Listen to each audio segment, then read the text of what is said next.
Audio check 1 2. Final audio checks for the press. Audio check 1 2.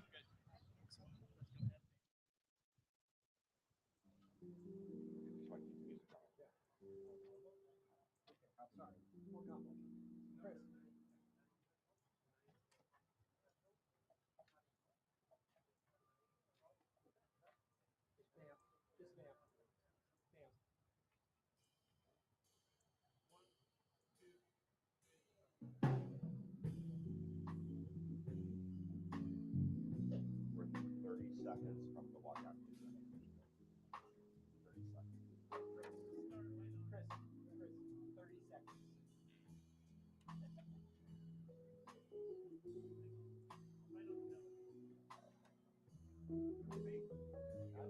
Right into honors. Walkout music. 4, 3, 2, 1,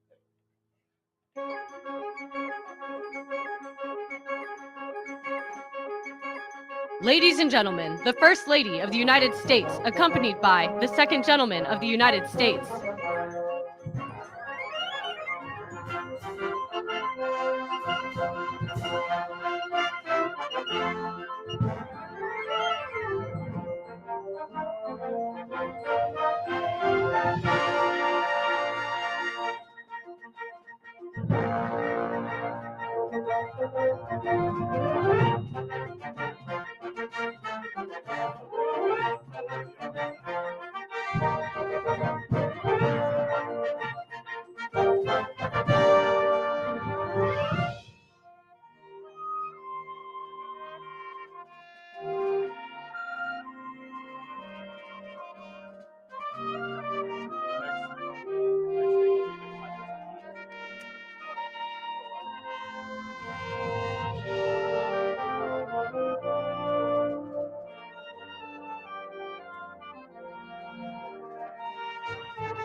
second.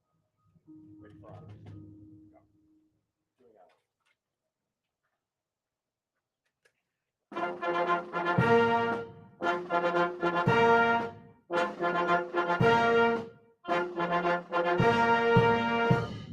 Ladies and gentlemen, the President of the United States, accompanied by the Vice President of the United States and Judge Ketanji Brown Jackson.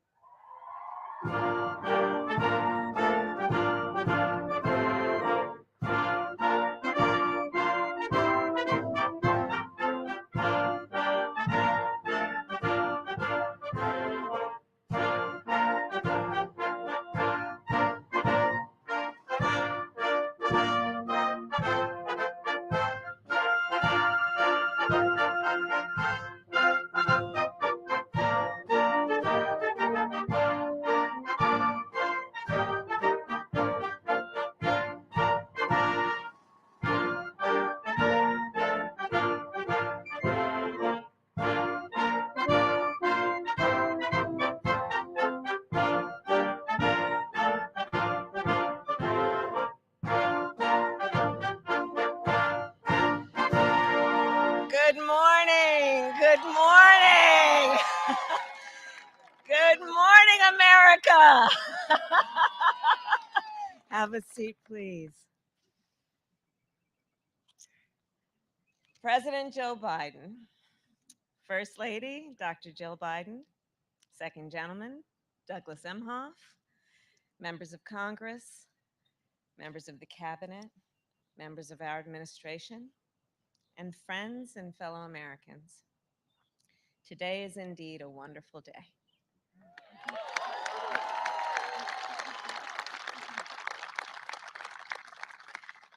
As we gather to celebrate the confirmation of the next Justice of the United States Supreme Court, Judge Ketanji Brown Jackson.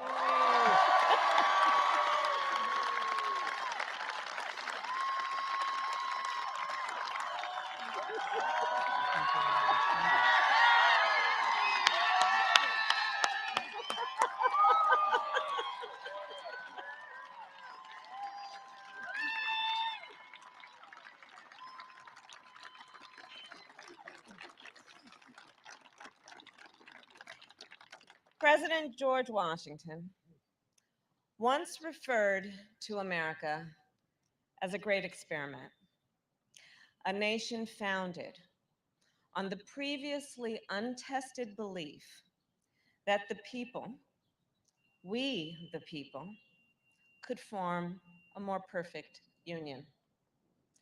And that belief has pushed our nation forward for generations. And it is that belief that we reaffirmed yesterday.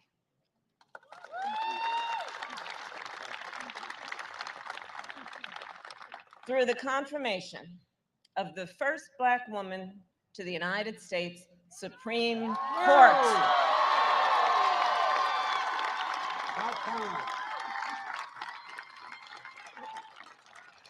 And Judge Jackson, you will inspire generations of leaders.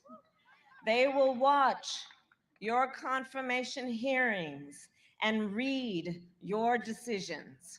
In the years to come, the court will answer fundamental questions about who we are and what kind of country we live in. Will we expand opportunity or restrict it? Will we strengthen the foundations of our great democracy or let them crumble? Will we move forward or backward? The young leaders of our nation will learn from the experience, the judgment, the wisdom that you, Judge Jackson, will apply in every case that comes before you. And they will see, for the first time, 4 women sitting on that court at one time.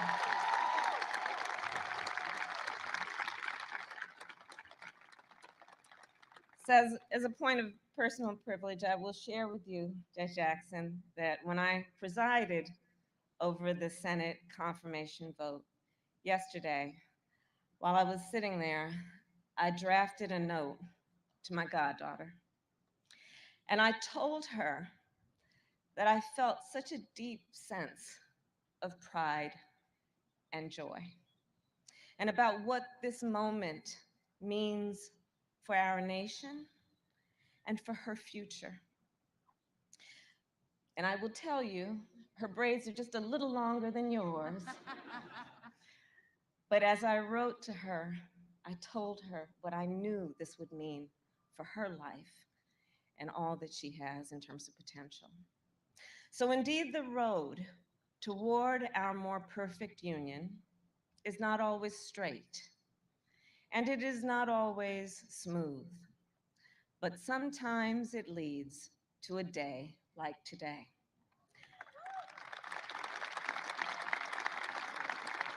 A day that reminds us what is possible when progress is made, and that the journey, well, it will always be worth it. So let us not forget that as we celebrate this day, we are also here in great part because of one President Joe Biden,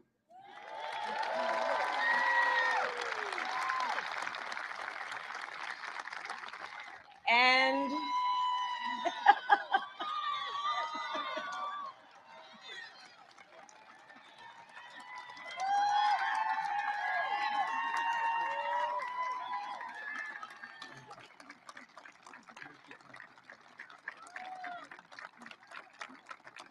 because of Joe Biden's vision and leadership and commitment, a lifelong commitment to building a better America.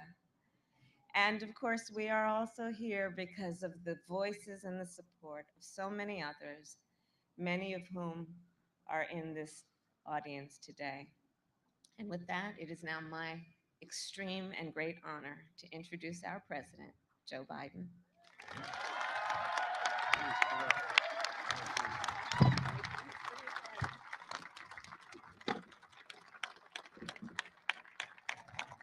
Thank you, Kamala. Thank you, thank you, thank you. The first really smart decision I made in this administration. My name is Joe Biden. Please sit down. I'm Jill's husband and Naomi Biden's grandfather. And folks, now yesterday, this is not only a sunny day, I mean this from the bottom of my heart. This is going to let so much sun shine on so many young women, so many young Black women, so many minorities, that it's real. It's real. We're going to look back, nothing to do with me. We're going to look back and see this as a moment of real change in American history. I was on the phone this morning, Jesse, with President Ramaphosa of South Africa. And he was talking about how the time that I was so outspoken about what was going on in my meeting with Nelson Mandela here. And I said, you know, I'm shortly going to go out, I'm looking out the window. I'm going to go out on this, what they call the South Lawn in the White House. And I'm going to introduce to the world, the first African-American woman out of over 200 judges on the Supreme Court. And he said to me, he said, keep it up. Keep it up. We're going to keep it up. And folks, yesterday, we all witnessed a truly historic moment presided over by the Vice President. There are moments that people go back in history and they're literally historic, consequential, fundamental shifts in American policy. Today, we're joined by the First Lady, the Second Gentleman, and members of the Cabinet, Senate Majority Leader, there you are, Chuck, Senate Majority Leader, and so many who made this possible. And today is a good day, a day that history is going to remember, and in the years to come, they're going to be proud of what we did, and we're going to try what Dick Durbin did as the chairman of the committee. I'm serious, Dick. I'm deadly earnest when I say that. To turn our children and grandchildren to say, I was there. I was there. This is one of those moments, in my view. My fellow Americans, today I'm honored to officially introduce to you the next Associate Justice of the Supreme Court of the United States, Ketanji Brown Jackson.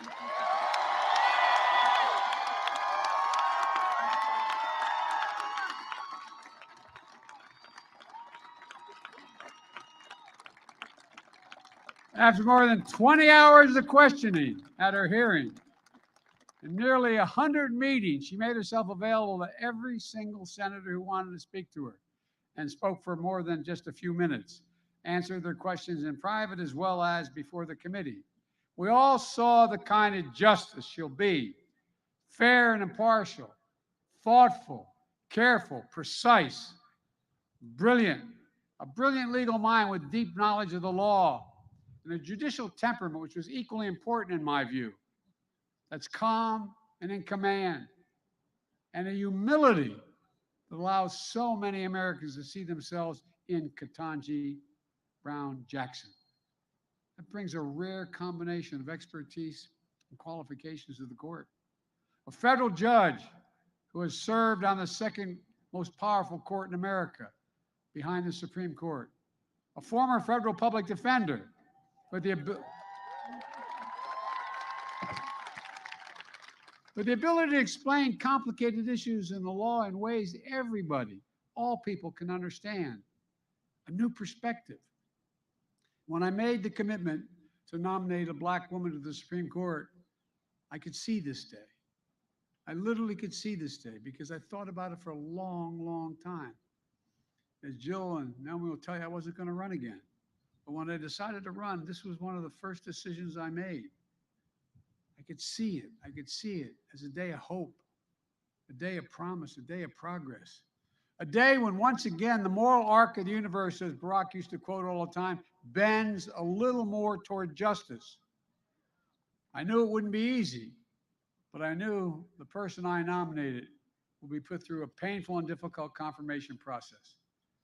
But I have to tell you, what Judge Jackson was put through was well beyond that.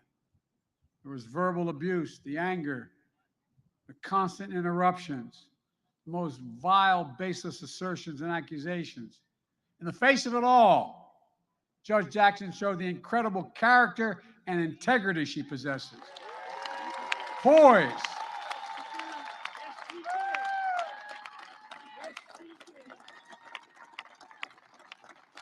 Poise and composure, patience and restraint, and yes, perseverance and even joy, even joy.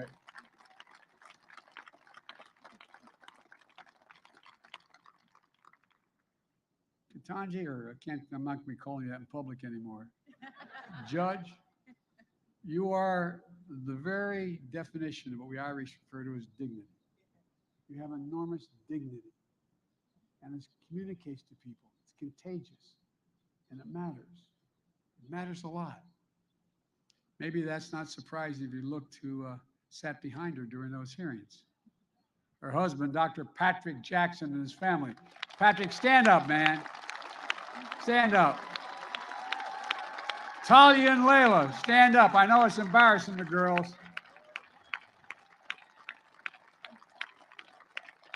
I'm going to tell you what Talia said. I said to Talia, it's hard being the daughter or the son of a famous person.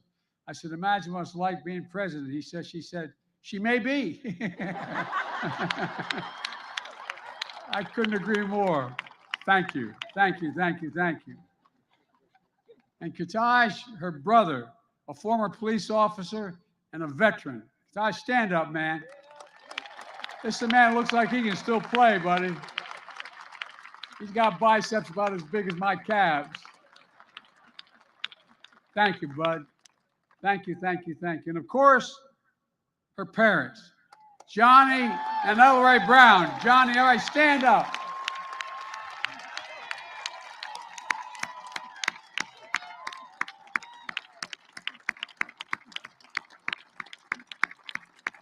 I'll tell you what, as I told Mom, Mom's rule in my house. Oh, you not think I'm kidding. I'm not. My mom and my wife as well. Look, people of deep faith, the deep love of family and country, that's what you represent. Who know firsthand, mom and dad, the indignity of Jim Crow, the inhumanity of legal segregation, and you had overcome so much in your own lives. You saw the strength of parents, the strength of a daughter that is just worth celebrating.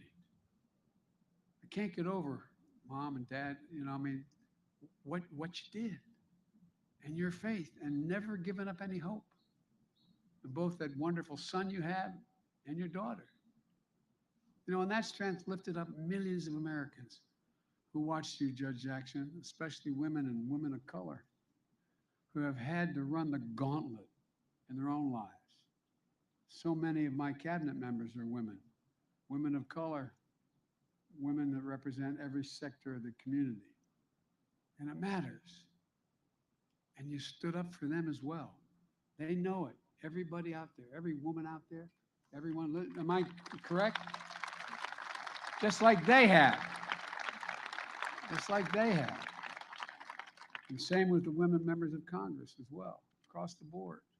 Look, it's a powerful thing when people can see themselves in others. Think about that.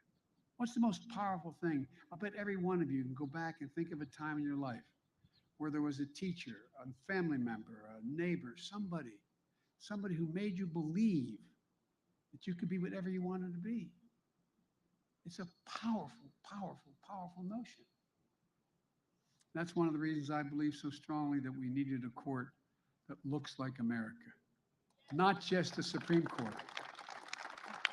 That's why I'm proud to say, with the great help of Dick Durbin, I've nominated more black women judges of federal appeal courts than all previous presidents combined.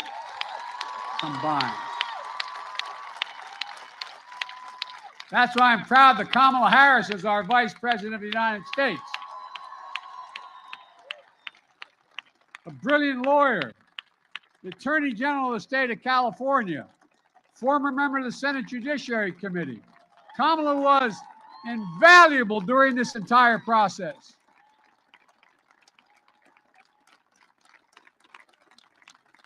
And Chuck, our majority leader, I want to thank you, pal.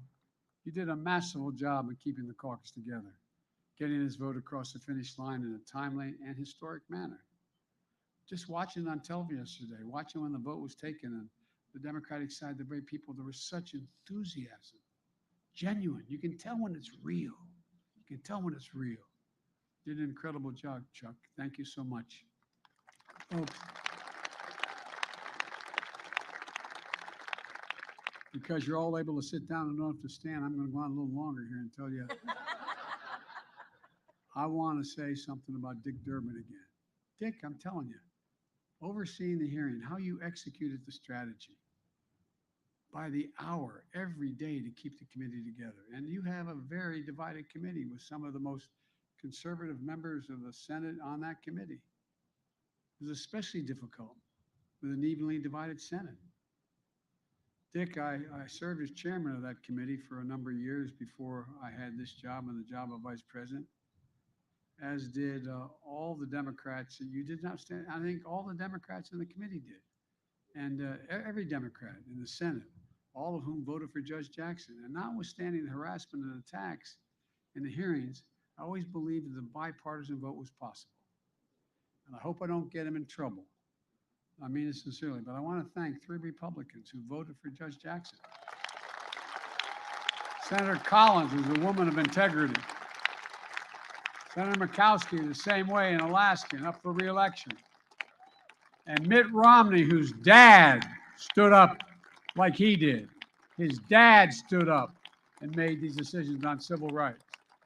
They deserve enormous credit for setting aside partisanship and making a carefully considered judgment based on the judge's character, qualifications, independence. And I truly admire the respect, diligence, and hard work they demonstrated in the course of the process. As someone who's overseen, they tell me, more Supreme Court nominations than anyone who's alive today, I believe that respect for the process is important.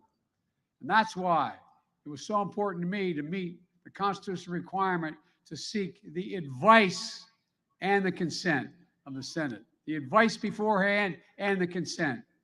Judge Jackson started the nominating process with an impressive range of support, from the FOP to the civil rights leaders. Even Republican-appointed judges came forward. In fact, Judge Jackson was introduced to the hearing by Judge Thomas Griffin, the distinguished retired judge appointed by George W. Bush. She finished the hearing with among the highest levels of support of the American people of any nomination in recent memory. So soon, Judge Jackson will join the United States Supreme Court, and like every justice, the decisions she makes will impact on the lives of America for a lot longer in many cases than any laws we all make. But the truth is, she's already impacting the lives of so many Americans. During the hearing, Dick spoke about a custodial worker who works the night shift at the Capitol. Her name is Verona Clemens. Verona, where are you? Stand up, Verona. I wanted to see. You don't mind. She told him what this nomination meant to her. So he invited Ms. Clemens to attend the hearing because she wanted to see, hear, and stand by Judge Jackson. Thank you, Verona. Thank you, thank you, thank you. At her meeting with Judge Jackson, Senator Duckworth introduced her to 11-year-old, is it Vivian? Vivian. I'm sorry, Vivian. That's her. Is that your sister? He's pointing. Who was so inspired by the hearing, she wants to be a Supreme Court justice when she grows up. God love you. Stand up, honey. Am I going to embarrass you by asking you to stand up? Come on, stand.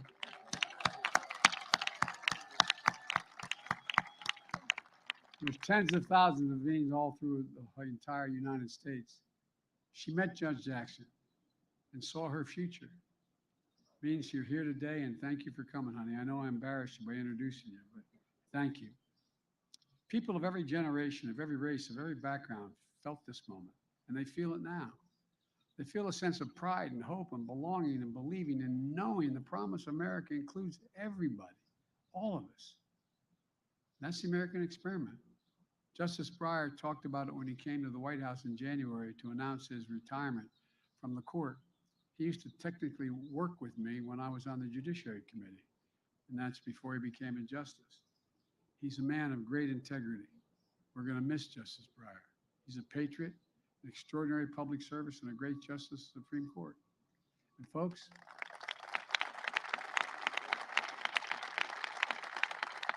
let me close with what I've long said. America is a nation that can be defined in a single word. I was in the foothills of the Himalayas with Xi Jinping, traveling with him. I guess we traveled 17,000 miles when I was vice president. I don't know that for a fact. And we were sitting alone. I had an interpreter and he had an interpreter. And he looked at me in all seriousness. He said, "Can you define America for me?" And I said what many of you heard me say for a long time. I said, "Yes, I can. In one word, possibilities. Possibilities. That in America, everyone should be able to go as far as their hard work and God-given talent will take them. And possibilities. We're the only ones. That's why we're viewed as the ugly Americans. We think anything's possible." And the idea that a young girl who was dissuaded from even thinking you should apply to Harvard Law School. Don't raise your hopes so high. Well, I don't know who told you that, but I'd like to go back and invite her to the Supreme Court. She can see the interior. Look, even the Supreme Court of the United States of America. Now, folks, it's my honor, and it truly is an honor. I've been looking forward to it for a while, to introduce you the next Associate Justice of the United States Supreme Court, the Honorable Ketanji Brown Jackson.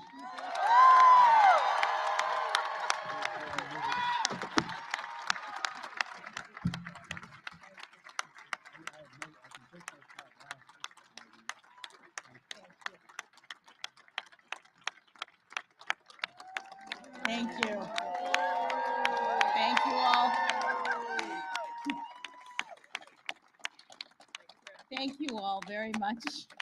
Thank you. Thank you so much, Mr. President. It is the greatest honor of my life to be here with you at this moment, standing before my wonderful family, many of my close friends, your distinguished staff and guests, and the American people. Over these past few weeks, you've heard a lot from me and about me. So I hope to use this time primarily to do something that I have not had sufficient time to do, which is to extend my heartfelt thanks to the many, many people who have helped me as part of this incredible journey.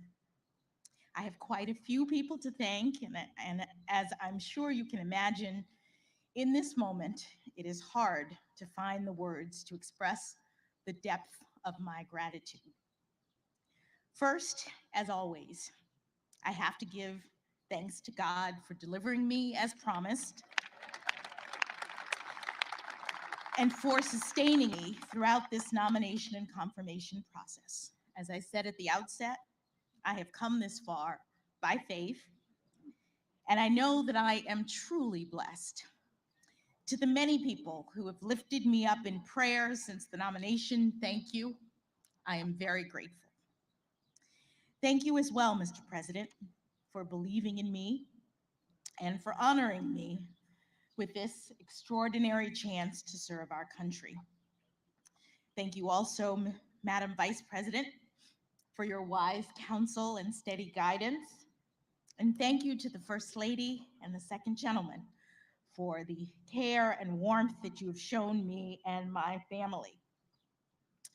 I would also like to extend my thanks to each member of the Senate. You have fulfilled the important constitutional role of providing advice and consent under the leadership of Majority Leader Schumer.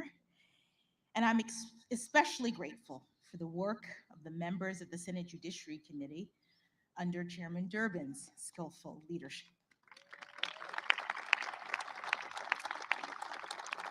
As you may have heard, during the confirmation process, I had the distinct honor of having 95 personal meetings with 97 sitting senators.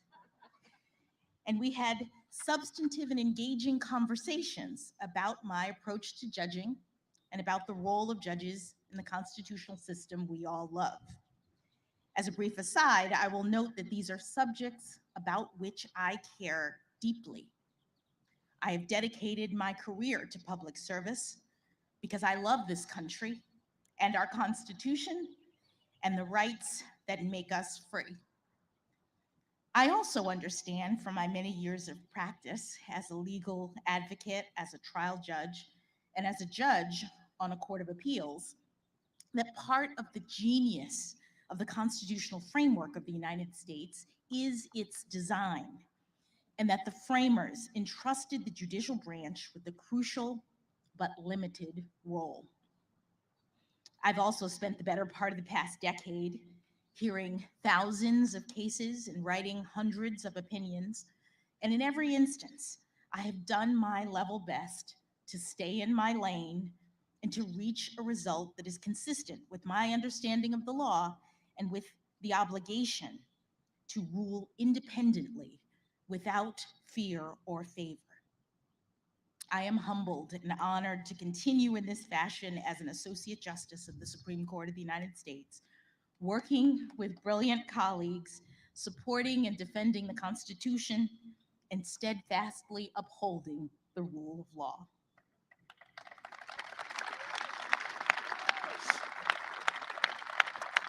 But today, at this podium, my mission is far more modest. I'm simply here to give my heartfelt thanks to the categories of folks who are largely responsible for me being here at this moment. First, of course, there is my family. Mom and Dad, thank you not only for traveling back here on what seems like a moment's notice, but for everything you've done and continue to do for me. My brother Katanji is here as well. You've always been an inspiration to me as a model of public service and bravery, and I thank you for that. I love you all very much. To my in-laws, Pamela and Gardner Jackson, who are here today, and my sisters-in-law and brothers-in-law, William and Dana, Gardy and Natalie, thank you for your love and support. To my daughters, Talia and Layla, I bet you never thought you'd get to skip school by spending a day at the White House. This is all pretty exciting for me as well, but nothing has brought me greater joy than being your mother. I love you very much.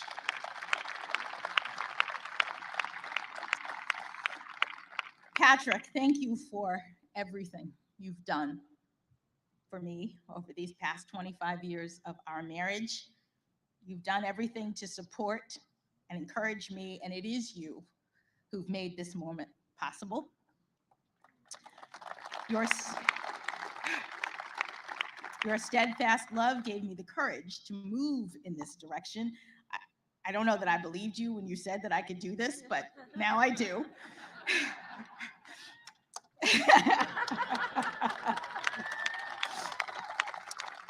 And for that, I'm forever grateful. In the family category, let me also briefly mention the huge extended family, both Patrick's and my own, who are watching this from all over the country and the world. Thank you for supporting me. I hope to be able to connect with you personally in the coming weeks and months. Moving on briefly to the second category of people that warrant special recognition, those who've provided invaluable support to me professionally in the decades prior to my nomination, and the many, many friends I've been privileged to make throughout my life and career. Now, I know that everyone who finds professional success thinks they have the best mentors, but I truly do.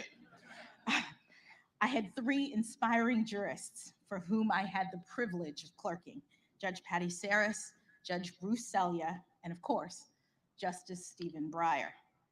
Each of them is an exceptional public servant, and I could not have had better role models for thoughtfulness, integrity, honor, and principle, both by word and deed.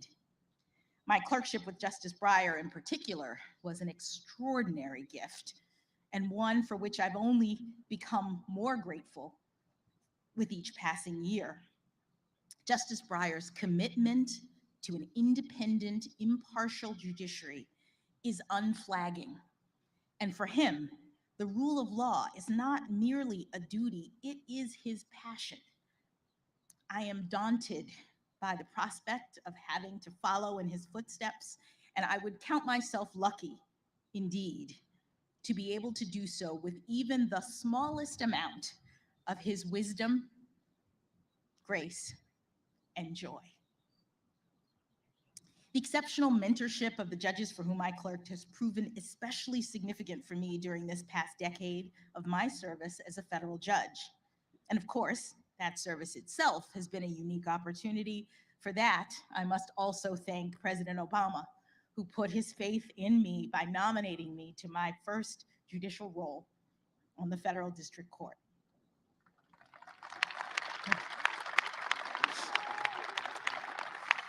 This brings me to my colleagues and staff of the Federal District Court in Washington, D.C. and the D.C. Circuit. Thank you for everything. I am deeply grateful for your wisdom and your battle-tested friendship through the years. I also want to extend a special thanks to all of my law clerks, many of whom are here today, who have carved out time and space to accompany me on this professional journey. I'm especially grateful to Jennifer Gruda, who has been by my side since nearly the outset of my time on the bench and has promised not to leave me as we take this last big step. To the many other friends that I have had the great good fortune to have made throughout the years, from my neighborhood growing up, from Miami Palmetto Senior High School, and especially the debate team, from my days at Harvard College, where I met my indefatigable and beloved roommates, Lisa Fairfax, Nina Coleman Simmons, and Antoinette Sequeira Coakley, They are truly my sisters. To my time at Harvard Law School and the many professional experiences that I've been blessed to have since graduation, thank you. I have too many friends to name, but please know how much you've meant to me and how much I have appreciated the smiles, the hugs, and the many atta-girls that have propelled me forward to this day. Finally, I'd like to give special thanks to the White House staff and the special assistants who provided invaluable assistance in helping me to navigate the confirmation process. My trusted Sherpa, Senator Doug Jones, was an absolute godsend.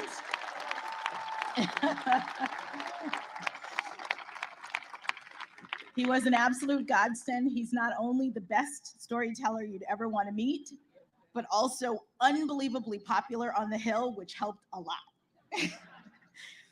I'm also standing here today in no small part due to the hard work of the brilliant folks who interact with the legislature and other stakeholders on behalf of the White House, including Louisa Terrell, Rima Doden, Tona Boyd, Minion Moore, Ben LeBalt, and Andrew Bates.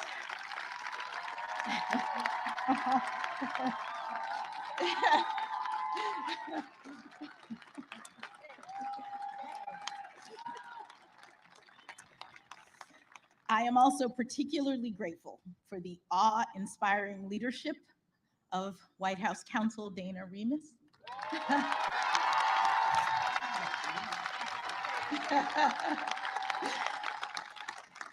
Of Paige Herwig, where's Paige?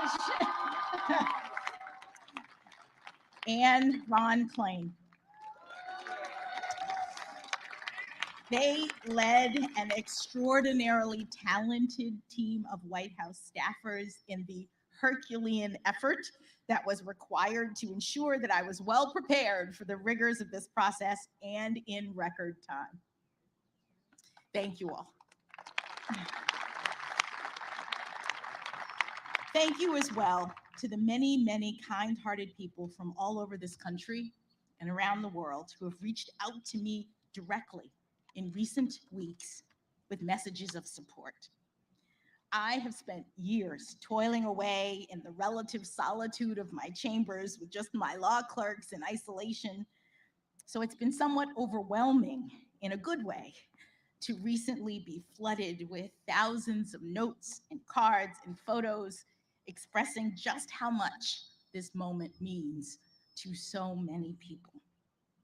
The notes that I've received from children are particularly cute and especially meaningful because more than anything, they speak directly to the hope and promise of America. It has taken 232 years and 115 prior appointments for a Black woman to be selected to serve on the Supreme Court of the United States.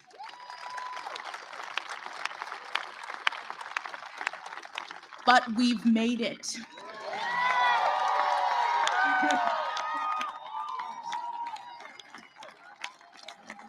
We've made it, all of us, all of us.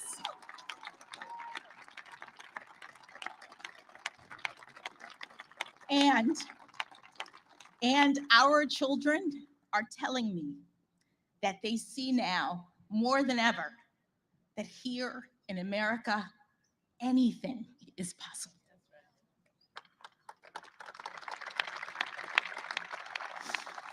They also tell me that I'm a role model, which I take both as an opportunity and as a huge responsibility.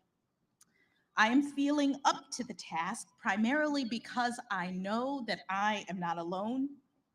I am standing on the shoulders of my own role models, generations of Americans who never had anything close to this kind of opportunity, but who got up every day and went to work believing in the promise of America, showing others through their determination and, yes, their perseverance that good things can be done in this great country. From my grandparents on both sides, who had only a grade school education but instilled in my parents the importance of learning. To my parents, who went to racially segregated schools growing up and were the first in their families to have the chance to go to college. I am also ever buoyed by the leadership of generations past who helped to light the way. Dr. Martin Luther King Jr., Justice Thurgood Marshall, and my personal heroine, Judge Constance Baker Motley.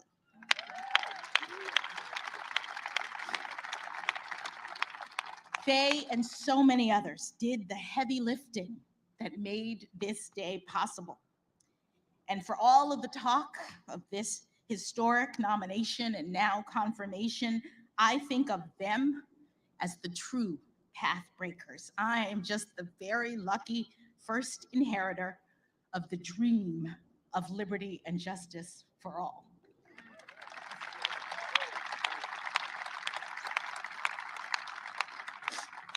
To be sure, I have worked hard to get to this point in my career, and I have now achieved something far beyond anything my grandparents could have possibly ever imagined. But no one does this on their own. The path was cleared for me so that I might rise to this occasion. And in the poetic words of Dr.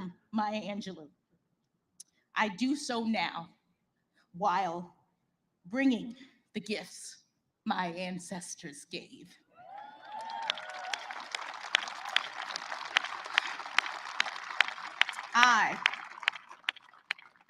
I am the dream and the hope of the slave.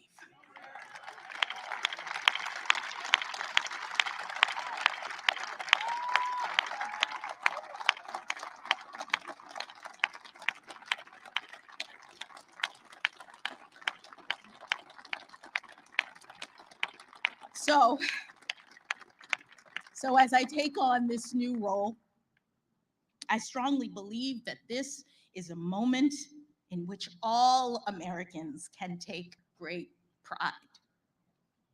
We have come a long way toward perfecting our union. In my family, it took just one generation to go from segregation to the Supreme Court of the United States.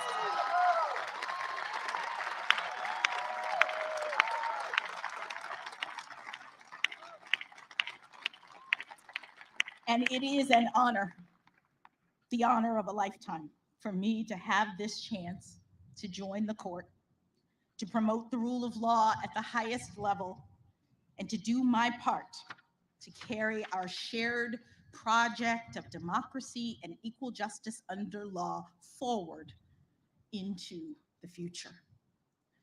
Thank you again, Mr. President and members of the Senate, for this incredible honor. Hug you.